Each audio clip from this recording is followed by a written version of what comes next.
Hi everyone, welcome back. It is winter time and you might notice, as well as we are noticing here, that we have some higher humidity levels in our greenhouse. So today we're going to go over why that happens, what we can do about it, and how we can mitigate some of the issues that happen when we do see those higher humidities. Greenhouses are designed to trap heat and protect our tender plants to allow us to grow year-round. Our growing domes are typically 20 to 30 degrees warmer than the outside temperatures, and this affects humidity differently in the summer than the winter. In the summertime, our growing domes are very warm, and thus the air can hold more water vapor, so it's less humid in the greenhouse.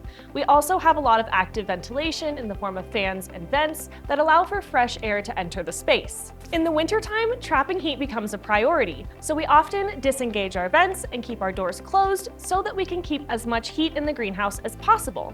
Even though we're doing this, the temperatures in the greenhouse are often a lot cooler than what we see in the summer months. And this means that the air has less capacity to hold water vapor, so it becomes saturated more quickly. When the air becomes saturated, it will reach its dew point, which is when we start to see condensation form on our glazing panels. Different plants have different humidity requirements. Most plants will thrive with humidity levels between 50 and 70 degrees. However, your young seedlings will actually like a higher humidity of 70 to 80%, then this allows for the soil not to dry out as quickly and increases the germination rates. That's why we often start our seeds near our pond, where our humidity levels tend to be a little bit higher. If you're growing tropicals, those will like humidity levels of 75% or higher, but if you're growing succulents, you're going to want it to be as dry as possible.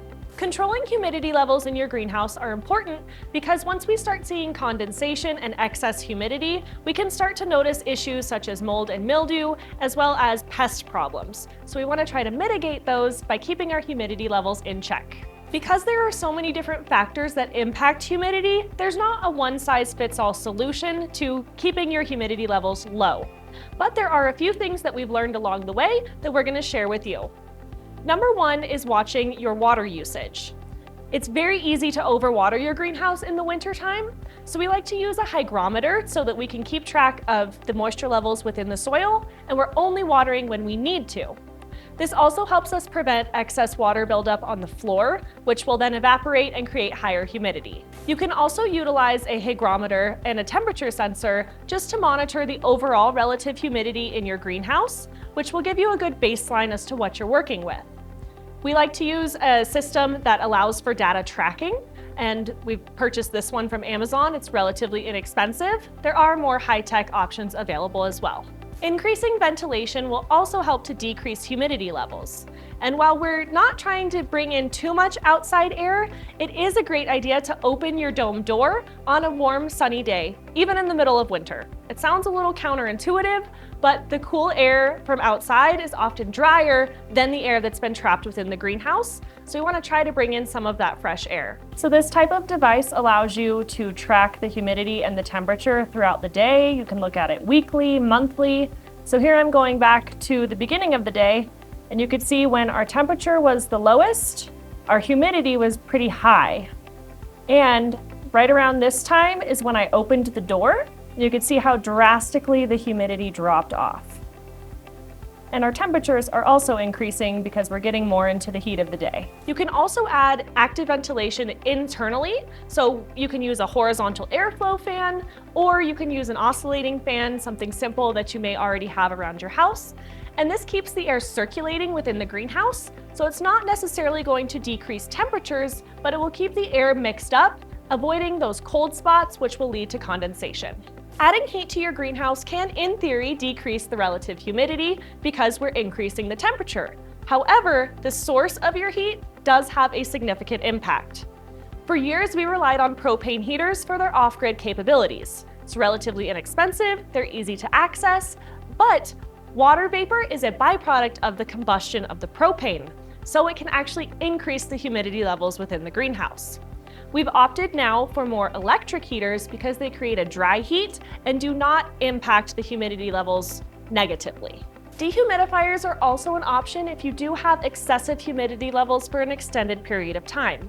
Again, that temperature sensor and hygrometer for the overall relative humidity will help you determine if this is the best solution for you. They work by running the air through a condenser, which cools it down, The water vapor is then released and collected in a reservoir, and the air is then warmed up again before it's released, so it becomes drier. If high humidity and condensation has persisted in your greenhouse for an extended period of time, you may start to notice things like mold and mildew building up on the surfaces of your structure, such as the wooden struts or the polycarbonate glazing. It can easily be mitigated by using a diluted vinegar and water solution.